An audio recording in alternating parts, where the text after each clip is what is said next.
Cumprimento a todos os meus irmãos com a paz de Jesus.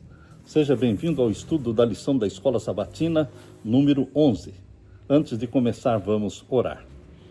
Pai querido que estás nos céus, na Tua presença estamos, em meio à natureza, buscando a Tua face e a Tua bênção. Por favor, Pai, derrama sobre mim e os meus irmãos o Espírito Santo prometido por Jesus. Ilumina-nos ao estudarmos a Tua palavra, em nome de Jesus que pedimos. Amém, Senhor. Viver com Cristo. Esta é a lição número 11. O verso áureo: acima de tudo isto, porém, esteja o amor, que é o vínculo da perfeição. Colossenses 3:14. O amor que Deus derrama em nosso coração habilita-nos a nos amarmos uns aos outros, como Cristo nos amou. É muito comum ouvir que nós não deveremos ficar focados no céu, a ponto de nos tornarmos inúteis aqui na terra. Quando você só pensa no céu, e esquece que você ainda está vivendo na terra, você pode esquecer da missão que Deus deu de brilhar. Vocês são o sal da terra, vocês são a luz do mundo.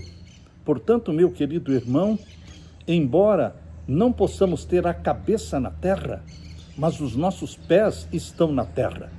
A nossa cabeça está no céu, mas nós estamos conscientes da missão que o Pai nos deu: ir a todo mundo, pregar o Evangelho, ensinar, batizar.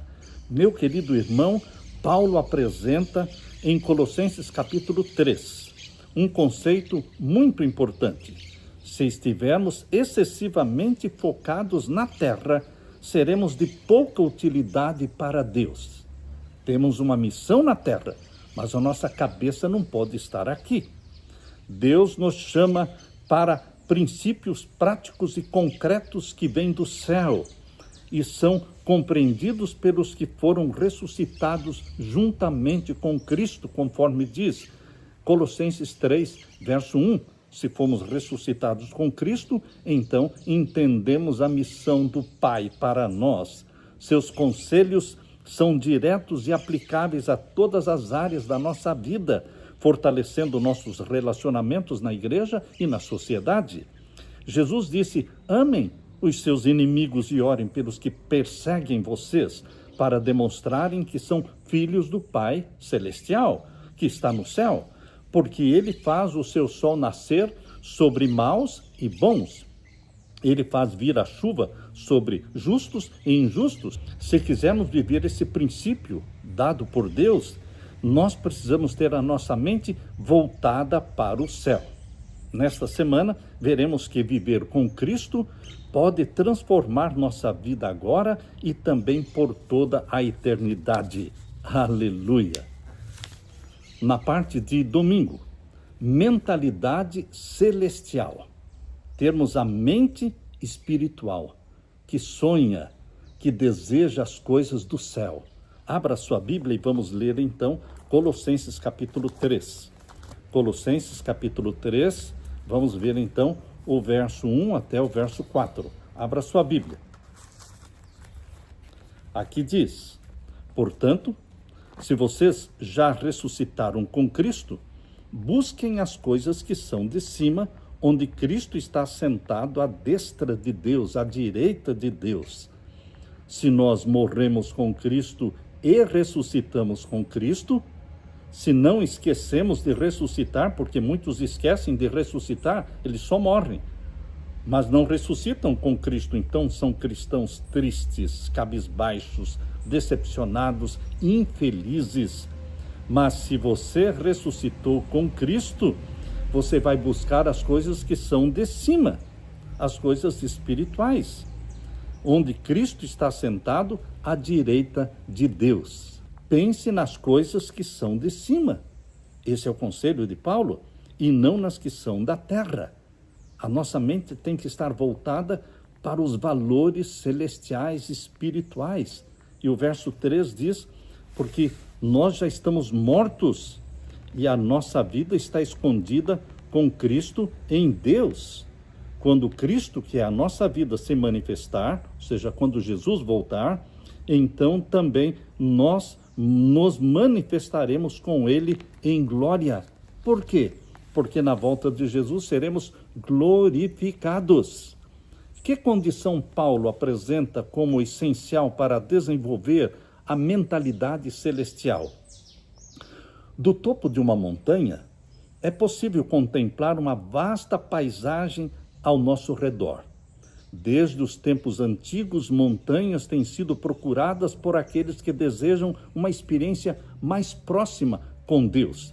Isto está em Salmo 121, verso 1 e 2. Eleva os meus olhos para os montes, de onde me virá o socorro?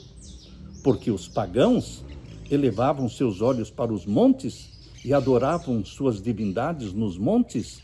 Mas o salmista aqui diz, em Salmo 121, verso 1, eleva os meus olhos para os montes, mas de onde virá o meu socorro? E então ele diz, não é dos montes, mas é do Senhor dos exércitos. Queridos, até mesmo montanhas artificiais, conhecidas como zigurates, foram construídas por pagãos com um propósito semelhante, encontrar-se com seus deuses. Curiosamente, a cidade de Ur dos Caldeus, da qual Abraão foi chamado para sair, possuía um grande zigurate visível a quilômetros de distância. No entanto, simplesmente mudar de altitude não aproxima ninguém do céu em um sentido espiritual. O esforço humano por si só jamais poderia alcançar esse objetivo. Somente por um milagre da graça de Deus podemos nos aproximar do céu. Quando morremos e ressuscitamos com Cristo, como simbolizado no batismo. Em Colossenses capítulo 2 e o verso 12 e 13, Paulo diz assim, sepultados com ele no batismo, nele também fomos ressuscitados pela fé no poder de Deus que ressuscitou Cristo dos mortos. E quando nós estávamos mortos nos pecados e na incircuncisão da nossa carne, ele nos vivificou juntamente com ele, com Cristo, perdoando-nos todas as nossas ofensas.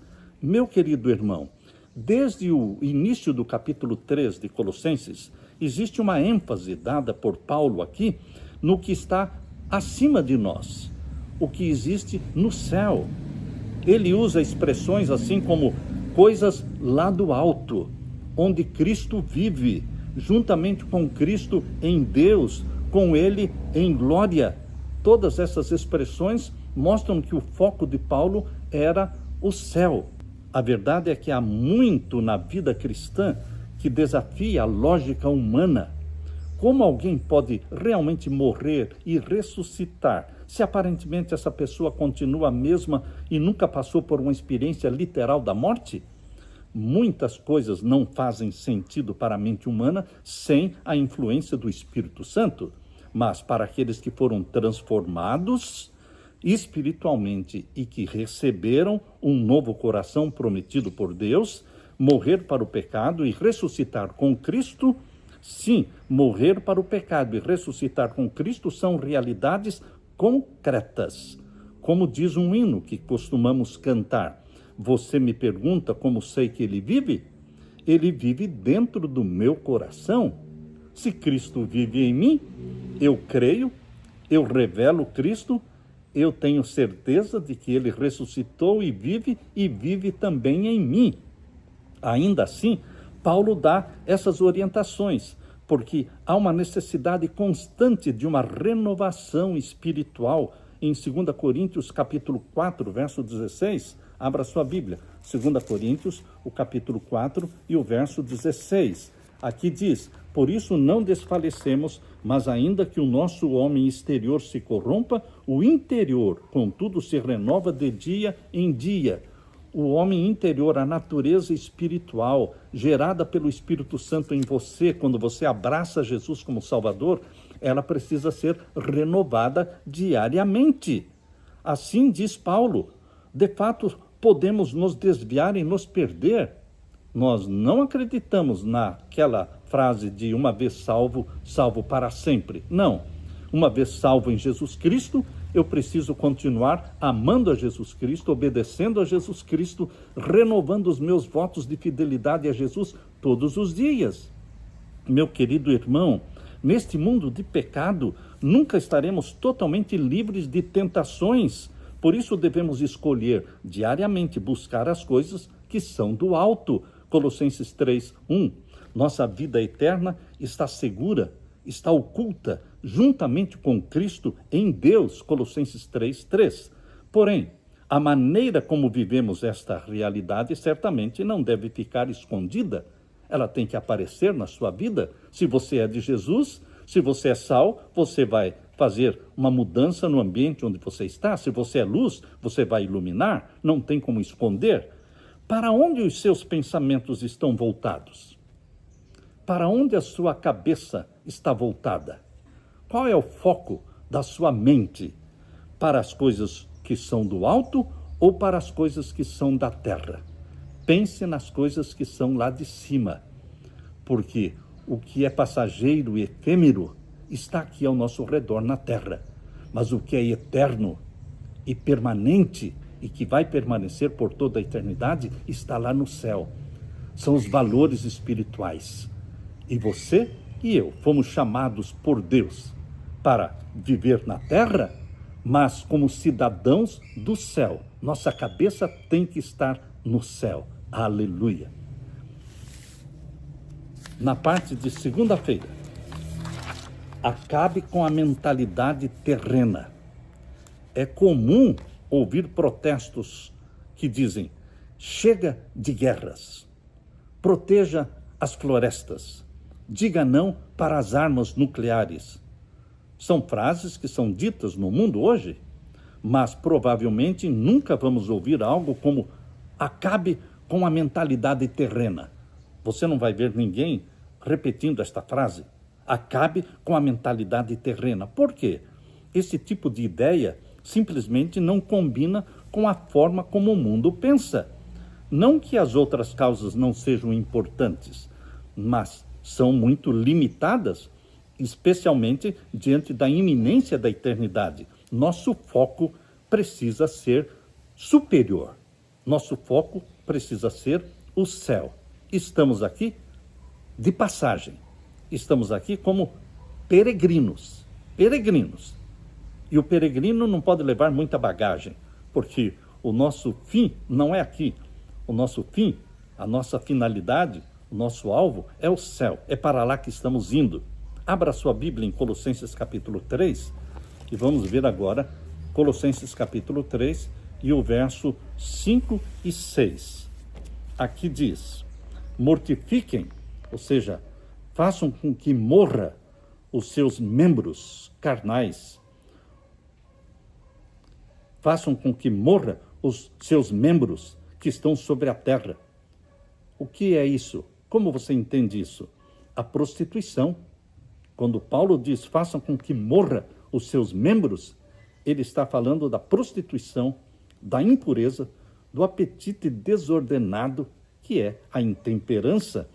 A vil concupiscência são os desejos lascivos, são os desejos baixos da natureza carnal.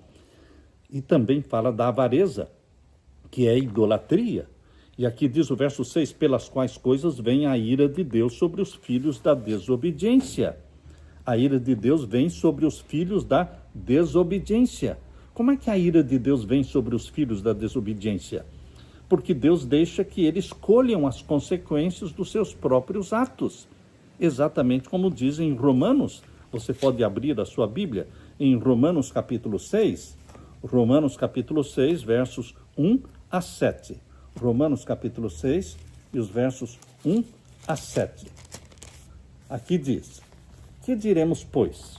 Vamos permanecer no pecado para que a graça abunde? De modo nenhum. Nós que estamos mortos para o pecado, como viveremos ainda nele? Quem está em Cristo não estará vivendo no pecado, porque Jesus nos perdoou os pecados, nos deu um novo coração, nos gerou através do Espírito Santo como criaturas novas, e agora nossa alegria não é o pecado, a nossa alegria é estar em Cristo, obedecer a Cristo. Nós que estamos mortos para o pecado, É assim que Paulo define aqui em Romanos o cristão, pessoas mortas para o pecado, mas não simplesmente mortas, que esqueceram de ressuscitar. Não, cristão não é aquele que simplesmente morreu. Cristão é aquele que também e principalmente ressuscitou. Como viveremos ainda nele? Diz Paulo. E o verso 3. Ou vocês não sabem que todos quantos fomos batizados em Cristo, fomos batizados na sua morte? De sorte que fomos sepultados com ele pelo batismo na morte, para que como Cristo ressuscitou dos mortos, louvado seja Deus, Jesus não está morto, a sepultura está vazia, o sepulcro de Jesus está aberto, então Jesus ressuscitou dos mortos, então ele vive. E nós cristãos precisamos também viver, morrer sim, mas ressuscitar e viver. Assim, Cristo ressuscitou dos mortos pela glória do Pai, assim também andemos nós em novidade de vida. Andar em novidade de vida, diz Paulo. E aqui no verso 6, sabendo isto que o nosso homem velho, que é o nosso homem velho? A velha natureza, que esta velha natureza foi com Cristo crucificado, para que o corpo do pecado seja desfeito, para que não sirvamos mais ao pecado. Quem está em Cristo, salvo em Cristo, não mais serve ao pecado. 1 João 3,4 diz que pecado é transgressão da lei. Então, os salvos em Cristo, eles têm prazer em obedecer à lei de Deus, porque o Espírito Santo nos habilita, nos capacita, dando-nos a mente obediente de Jesus, e nós não temos mais prazer no pecado, não temos mais prazer na transgressão da lei de Deus. Nosso prazer está em obedecer a Jesus, viver em Jesus Cristo. Por isso diz aqui o verso 6, Romanos 6,6, sabendo que o nosso velho homem foi com ele crucificado, para que o corpo do pecado seja desfeito, para que não sirvamos mais ao pecado, porque aquele que está morto será justificado do pecado. Estamos mortos para o pecado, justificados dos pecados, não vamos viver no pecado. Ainda que espiritualmente tenhamos morrido com Cristo, tudo que pertence à natureza terrena, isto é, as tentações que o corpo e a mente nos apresentam, precisa ser eliminado. Há, porém, dois aspectos importantes a considerar em relação a essa ordem.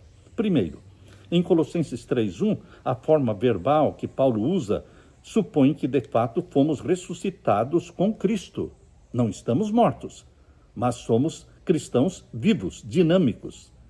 E aqui diz, em segundo lugar, a ordem em Colossenses 3,5 é uma consequência dessa realidade. Portanto, só conseguimos abandonar as coisas terrenas.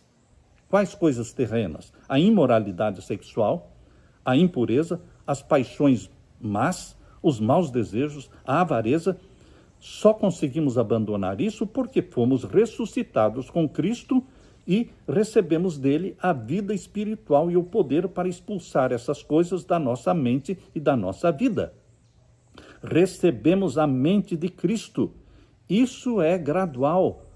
O perdão do pecado é dado instantaneamente.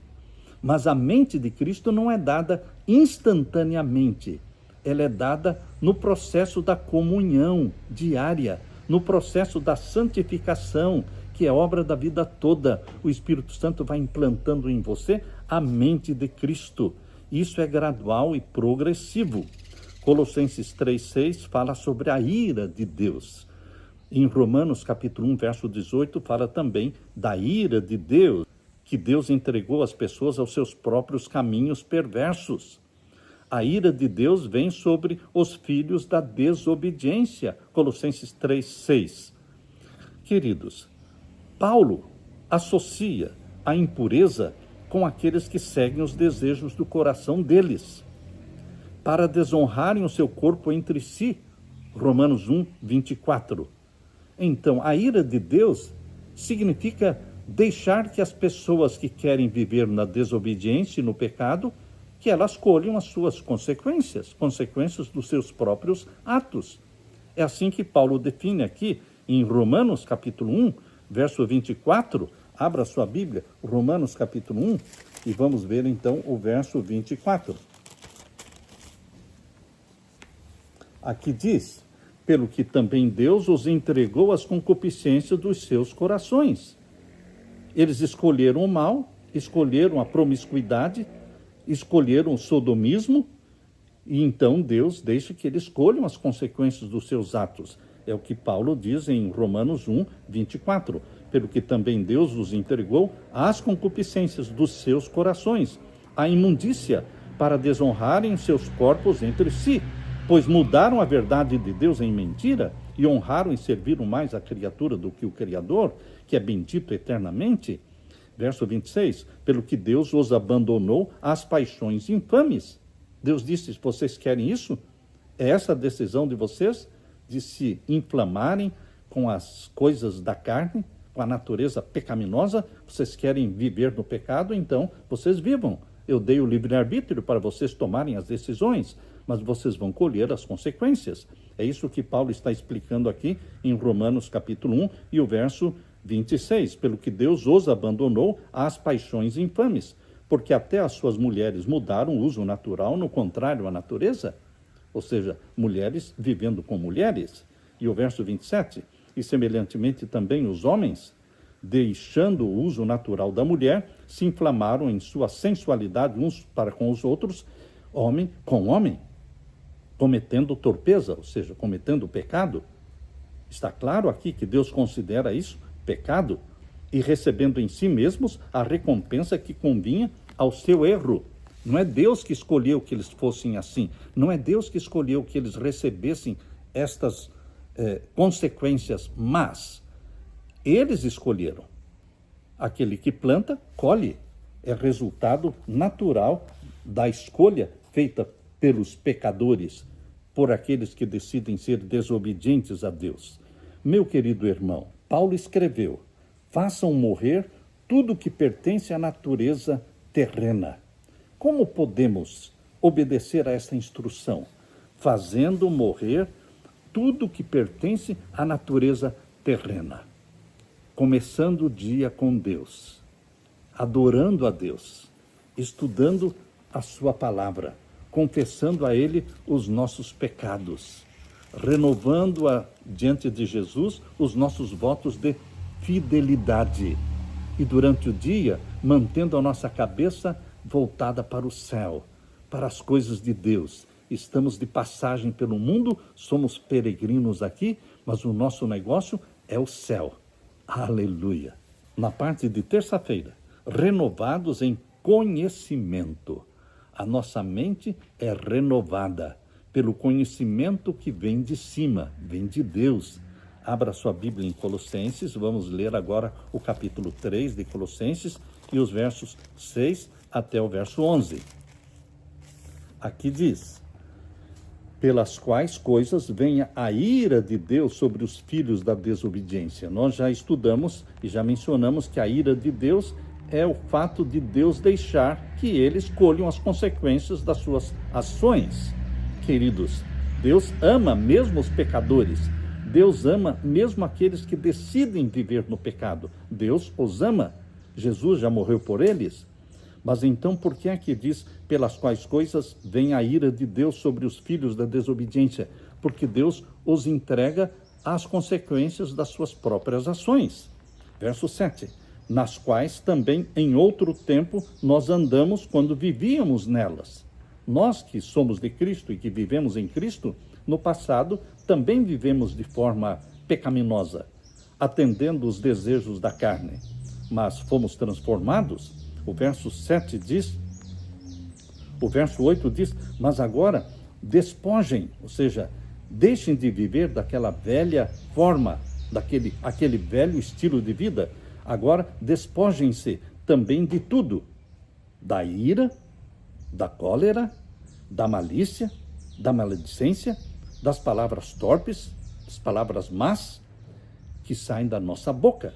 Nós temos que abandonar esse velho estilo de vida que tínhamos antes de conhecer Jesus. Jesus marca uma mudança radical na vida daqueles que o aceitam como Salvador, e a sua vida é dividida em antes de Cristo e depois de Cristo, porque tudo muda.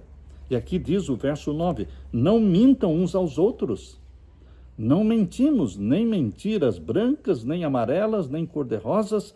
Nós não mentimos uns aos outros, pois o pai da mentira é Satanás. Pois vocês já se despiram do velho homem, ou seja, da velha natureza com seus feitos, e vocês se revestiram do novo, da nova natureza, que se renova para o conhecimento segundo a imagem daquele que os criou. Meu querido irmão, Cristo Jesus nos chamou para sermos um em Cristo. E essa união sua e minha com Cristo não dá espaço para o preconceito étnico, não dá espaço para os preconceitos raciais. Aqui o verso 11 diz: onde não há grego, nem judeu, nem circuncisão, nem incircuncisão, nem bárbaro, nem cita, nem servo e nem livre, mas Cristo é tudo em todos. Cristo nos une. O americano, o brasileiro, o chinês, o judeu, todos são unidos em Cristo. Nos amamos e nos vemos e nos consideramos como filhos de Deus, porque isso é o que nós somos, filhos de Deus. Temos o mesmo Pai, temos o mesmo Salvador, Jesus Cristo, que é o nosso irmão mais velho. As palavras iniciais de Colossenses capítulo 3, verso 8, marcam uma mudança decisiva da morte para a vida. Agora, porém, diz Paulo, agora que vocês ressuscitaram com Cristo e buscam as coisas do alto, sua vida deve ser muito diferente da anterior. Depois de terem mortificado tudo o que pertence à natureza terrena, agora, porém, abandonem igualmente todas estas coisas. Que coisas? A ira, a indignação, a maldade, a blasfêmia, a linguagem obscena no falar. Isso está em Colossenses 3, 5 e 8. Tanto a ira quanto a indignação descrevem a justa reação de Deus e de Jesus ao pecado. No entanto, recebemos esta orientação: cada um esteja pronto para ouvir, mas tardio para falar e tardio para ficar irado, porque a ira humana não produz a justiça de Deus. A maldade deseja o mal ao próximo. A blasfêmia é designada para difamar. Paulo também condena palavras abusivas e obscenas. Por fim, mentir é proibido. A Bíblia diz: não dirás falso testemunho, não profira mentiras. Uma vez que vocês se despiram da velha natureza com as suas práticas. Colossenses 3, 9. O que é que Paulo quis dizer com a palavra velha natureza, em contraste com a nova natureza? Romanos capítulo 6, verso 6, abra sua Bíblia. Romanos capítulo 6, verso 6.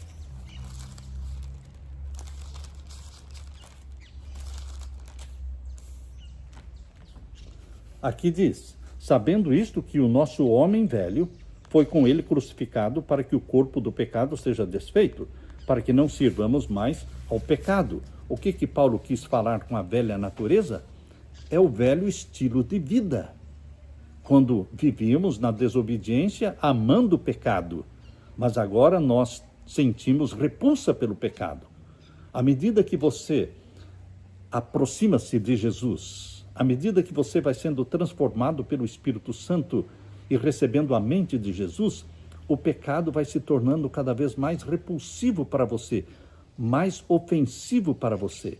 Você vai tendo prazer e cada vez mais prazer nas coisas espirituais, nas coisas que são do alto. A velha natureza morreu e Cristo, através do Espírito Santo, implantou em você uma nova natureza que ama o céu e quer o céu a qualquer preço.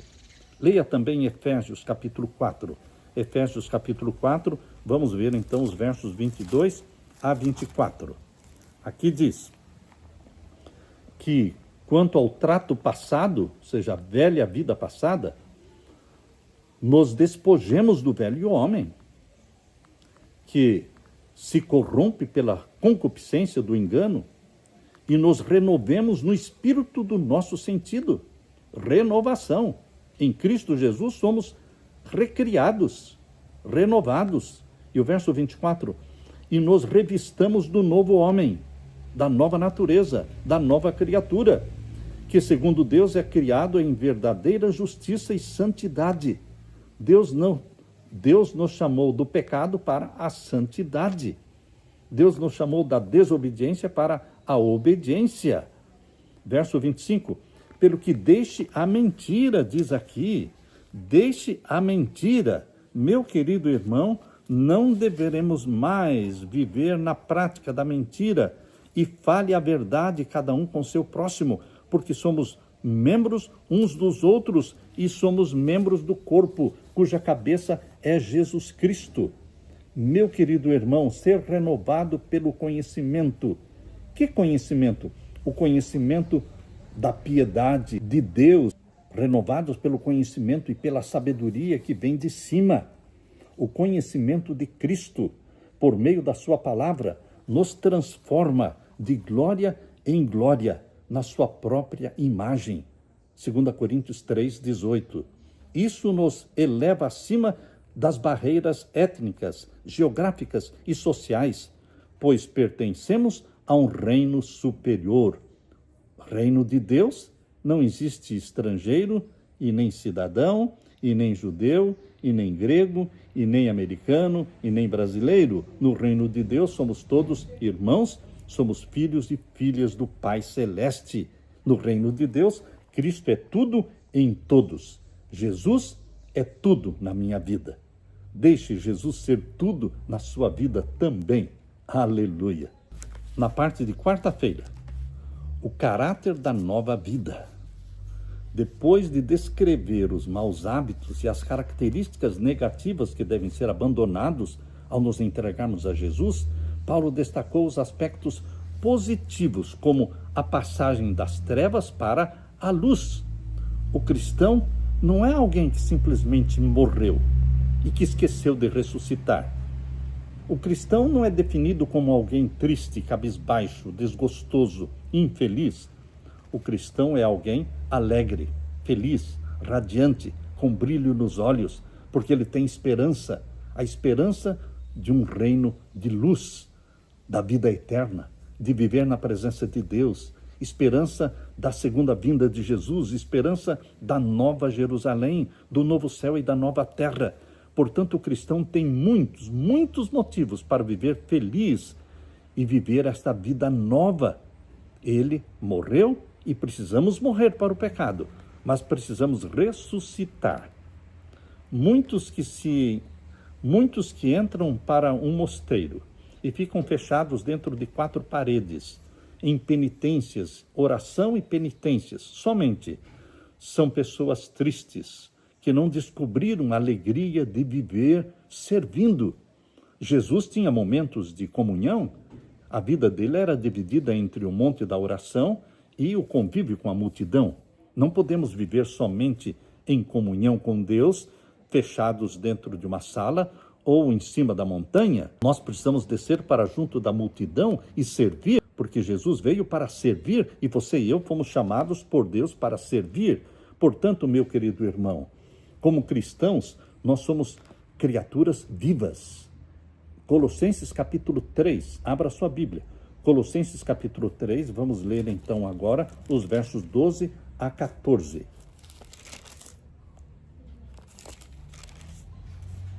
Aqui diz: revistam-se, pois, como eleitos de Deus, santos e amados, de entranhas de misericórdia e de bondade, benignidade, humildade, mansidão e longanimidade. Ou seja, você morreu com Cristo, foi sepultado pelo batismo, mas você ressuscitou e agora você deve viver uma vida como? Que ama, uma vida de amor ao seu próximo. Deus nos chamou de eleitos para sermos santos e amados, de entranhas de misericórdia, ou seja, nós temos que usar de misericórdia porque nós fomos salvos pela misericórdia de Deus, de benignidade, de humildade, de mansidão, de longanimidade. E diz aqui, suportando-nos uns aos outros, perdoando-nos uns aos outros. Se alguém tiver queixa contra o outro, assim como Cristo nos perdoou, assim deveremos também fazer o mesmo. E sobre tudo isto, revistam-se do amor, que é o vínculo da perfeição. Como cristãos vivos, que vivem uma vida dinâmica, uma vida dinâmica de fé, nós deveremos, como Paulo, as qualidades mencionadas por Paulo, são um desafio. Revistam-se de profunda compaixão, de bondade, de humildade, de mansidão, de paciência. Suportem-se uns aos outros, perdoem-se mutuamente. Acima de tudo isto, porém, esteja o amor. Queridos, isso que Paulo diz em Colossenses 3, 12 a 14, essas características só podem surgir de um coração unido a Jesus Cristo, pois refletem o caráter de Jesus e o estilo de vida de Jesus. Devemos perdoar os outros assim como Deus nos perdoou em Cristo Jesus. E o amor de Deus derramado em nosso coração é o vínculo da perfeição, pois é o amor de Deus por nós que nos une a Ele e nos capacita a amar verdadeiramente as pessoas que estão ao nosso redor. Demonstrar amor, misericórdia, bondade e perdão traz bênçãos, tanto para nós quanto para os outros. E também é gratificante amar, é gratificante ajudar as pessoas. E também, mais importante, nossas atitudes glorificam a Deus e podem inspirar outras pessoas a crer e seguir a Jesus, pois demonstram o poder da graça divina. Nenhuma influência que possa rodear a alma tem mais poder do que a de uma vida abnegada. O mais forte argumento em favor do Evangelho é um cristão que sabe amar e é amável. Esta forte influência, você precisa ser esta forte influência no mundo. E qual é essa forte influência? Um cristão que sabe amar e é amável. Seja um cheiro de vida para a vida. Não permita que você seja um cheiro de morte para a morte. Que as pessoas vejam você como um cristão feliz, alegre, radiante, pela bendita esperança que tem no coração da breve volta de Jesus. Seja um cheiro de vida para a vida. Sim, como você tem representado Jesus diante do mundo? Como é que as pessoas veem Jesus em você? Um Cristo que morreu e que não ressuscitou? Por isso você vive triste, decepcionado, frustrado, cheio de traumas, cheio de complexos? Que tipo de Cristo você está representando no mundo? Ou você representa um Cristo que ressuscitou, vivo, e que vive eternamente? E porque ele vive em nós também, porque a vida de Cristo nós estamos vivendo na terra. Portanto, meu querido irmão, embora a maioria dos cristãos tenha esquecido de ressuscitar, por isso são cristãos que não são cheiros de vida para a vida, mas de morte para a morte, mas Deus está chamando você para ser o perfume de Cristo. Você deve brilhar. Você precisa ser feliz, alegre, radiante e falar para os outros quão precioso, quão maravilhoso, quão bondoso é esse Jesus que é o nosso Salvador. Aleluia! Na parte de quinta-feira, nova vida. Cristianismo é nova vida. Cristianismo não é definido como um cemitério. Não. Cristianismo é definido como pessoas vivas, porque o Cristo morto não poderia fazer nada por você, porque não poderia cumprir com as promessas que ele fez. Mas o Cristo ressuscitado, o Cristo vivo, ele pode cumprir cada promessa que ele fez. Pode perdoar cada pecado que você comete. E ele vai voltar para nos buscar. Por isso, o cristianismo, ele é sinônimo de vida. Quão triste seria o cristianismo, a história do cristianismo, se o último capítulo fosse o túmulo de José de Arimateia, onde Jesus foi colocado e uma pedra foi colocada na porta, impedindo a ressurreição de Jesus. Quão triste seria a história do cristianismo se esse fosse o último capítulo na história do cristianismo. Mas bendito seja Deus. O cristianismo não termina em morte, em sepultura, mas o cristianismo termina em vida, em ressurreição, porque Jesus ressuscitou dentre os mortos e ele disse: eu sou a ressurreição e a vida. E aquele que crê em mim, ainda que morra, eu o ressuscitarei. Aleluia! Cristianismo é nova vida. Abra sua Bíblia em Colossenses, vamos ler então capítulo 3 e os versos 15 a 17. Colossenses 3, versos 15 a 17. E a paz de Deus, para a qual também fomos chamados em um corpo, domine nos seus corações.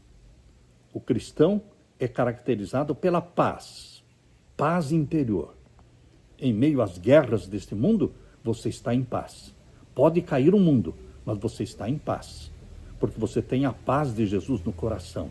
Tem o perdão, tem a certeza de que esse mundo vai acabar mesmo e vai de mal a pior, mas nossas esperanças não estão neste mundo, mas no céu, de onde virá o nosso socorro, bem presente na hora da angústia. Jesus virá nos buscar. Esta paz que vem de Jesus é essa paz que desfrutamos entre nós como cristãos. Por isso Paulo diz em Colossenses 3,15, e a paz de Deus, para a qual também fomos chamados em um corpo. Que corpo? O corpo de Cristo. Domine, essa paz domine nos seus corações e sejam agradecidos. Finalzinho do verso 15. Sejam agradecidos. Deus tem duas moradas, uma no céu e outra no coração, agradecido. Deixe que Deus viva no seu coração. Seja grato, grato a Deus, a Jesus Cristo, ao Espírito Santo, por tudo que Deus faz na sua vida. Grato pela salvação. Queridos, sejam agradecidos. E o que diz o verso 16? A palavra de Cristo habite em vocês abundantemente. Como é que a palavra de Deus pode habitar em você? Você pode memorizar a palavra de Deus. Você pode personalizar a palavra de Deus. Você pode assimilar a palavra de Deus, viver a palavra de Deus entre as pessoas. A palavra de Cristo habite em vocês abundantemente, lendo a Bíblia, assimilando a Bíblia, dando estudos bíblicos. Nós estamos permitindo que a palavra de Cristo habite em nós, em toda a sabedoria, ensinando-nos, admoestando-nos, dando estudos bíblicos, advertências, admoestações, usando a palavra de Deus para isso, admoestando-nos uns aos outros. Com o quê? Com salmos, com hinos e cânticos espirituais, cantando ao Senhor com graça em nosso coração. Queridos, o louvor tem muito mais poder do que você imagina. Nós recebemos mais bênçãos de Deus louvando-o do que pedindo. É quando você louva ao Senhor que as batalhas são vencidas. É quando você louva ao Senhor que os obstáculos desaparecem. É quando você louva ao Senhor que os obstáculos desaparecem.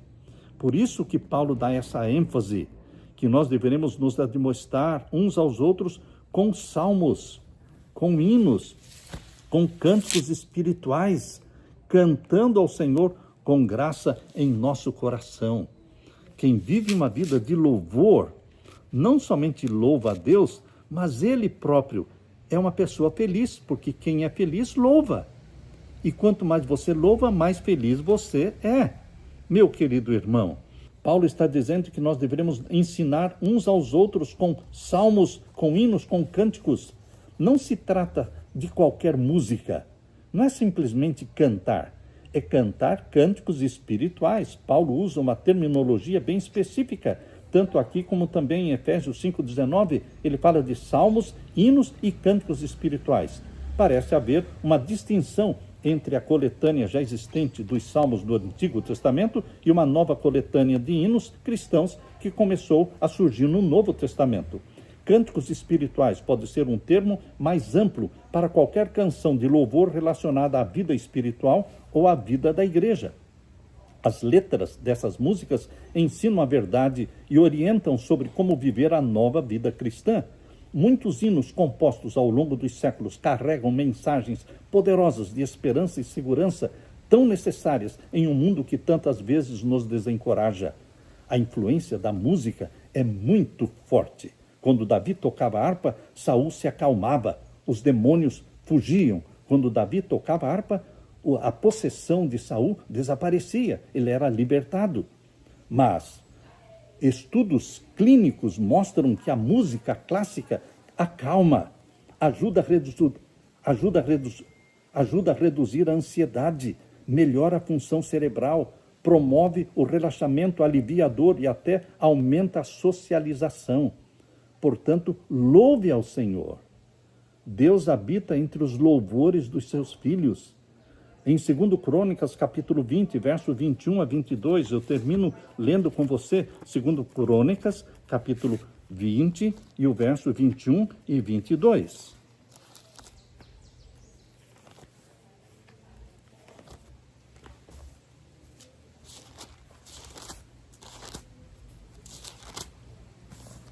Veja aqui a experiência que Israel teve nas batalhas, a batalha do Senhor. Ele vai batalhar as nossas batalhas. Ele diz, a sua batalha é minha, mas você precisa me louvar. A batalha é do Senhor, mas o louvor é meu. Vou repetir, a batalha é do Senhor, mas o meu é o louvor. Por isso aqui em 2 Crônicas 20 e o verso 21 diz, e aconselhou-se com o povo e ordenou cantores para o Senhor que louvassem a majestade santa, saindo diante dos armados, ou seja, do exército, e dizendo, louvem ao Senhor, porque a sua benignidade dura para sempre. Então, a equipe do louvor, os levitas, iam na frente, louvando ao Senhor, na frente do exército. E o verso 22, e ao tempo que começaram com júbilo e louvor, o que o Senhor fez? O Senhor pôs emboscadas contra os filhos de Amon e de Moabe e os das montanhas de Seir, que vieram contra Judá e foram desbaratados. Os inimigos foram derrotados quando eles, o povo de Deus, estava louvando o Senhor. Veja o poder do louvor, meu querido irmão, há poder em louvar a Deus, muito mais poder do que você imagina. Cânticos de louvor vencem guerras. Cânticos de louvor provam que os cristãos são felizes, que têm uma esperança e que têm um Deus. Foi um grupo de irmãos cristãos chamados de irmãos morávios. Foi um grupo de cristãos morávios que no navio, quando estava em alta tempestade, grande tempestade em alto mar, eles estavam atravessando o Atlântico e neste navio estava o pregador e pastor João Wesley. Em meio a esta tempestade, todos gritavam desesperados, mas um grupo de cristãos, irmãos morávios, eles estavam num canto do convés do navio, calmos, tranquilos, somente louvando ao Senhor. E isso impressionou, isso chamou a atenção do pregador João Wesley. Como é que eles poderiam manter a calma em meio àquela confusão e tempestade? Queridos, eles estavam louvando ao Senhor. Quando você louva ao Senhor, você se acalma. E Deus vence os seus inimigos e acalma a tempestade. Que impacto aquela atitude de louvor dos irmãos morávios causou na vida do pregador João Wesley. Ele nunca mais foi o mesmo. Queridos, vamos louvar ao Senhor. A vida nova que Cristo está dando para você e para mim é uma vida de louvor. Quando o Espírito de Deus controla a mente e o coração, a pessoa convertida entoa um novo cântico. Por quê? Porque reconhece que a promessa de Deus tem se cumprido na sua experiência, que a sua transgressão foi perdoada e o seu pecado foi coberto. Pelo fato de ter passado por essa experiência, estarmos salvos em Jesus Cristo, o cristão não pode cruzar os braços, satisfeito consigo mesmo. Ele precisa tomar uma decisão de entrar no reino espiritual e todos os poderes e paixões da natureza pecaminosa não regenerada devem ser vencidos, apoiados pelo poder de Jesus Cristo, fortalecidos pelo Espírito Santo. Nós precisamos renovar nossa consagração diante de Deus cada dia e vivermos uma vida de submissão e de louvor. Lembre-se, quando o povo de Deus louvava, os inimigos foram derrotados. Deus habita entre os louvores dos seus filhos. Deixe que Deus habite entre os louvores que saem dos seus lábios, os louvores que saem da sua família no culto de manhã, no culto da noite. Colossenses capítulo 3 é um chamado de Deus para você se desligar deste mundo e focar no céu. Que a sua mente esteja voltada para o céu, para Jesus Cristo e para o poder de Deus que em nós habita, que é o Espírito Santo. Que Que Jesus Cristo derrame o Espírito Santo sobre você. E que, embora vivendo nesta terra, nossa cabeça esteja sempre no céu, de onde virá nosso Senhor Jesus Cristo, muito em breve. Aleluia.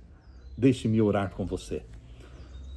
Pai querido que estás nos céus, obrigado, porque o Senhor nos chama para pensarmos nas coisas que são do alto, que são lá de cima.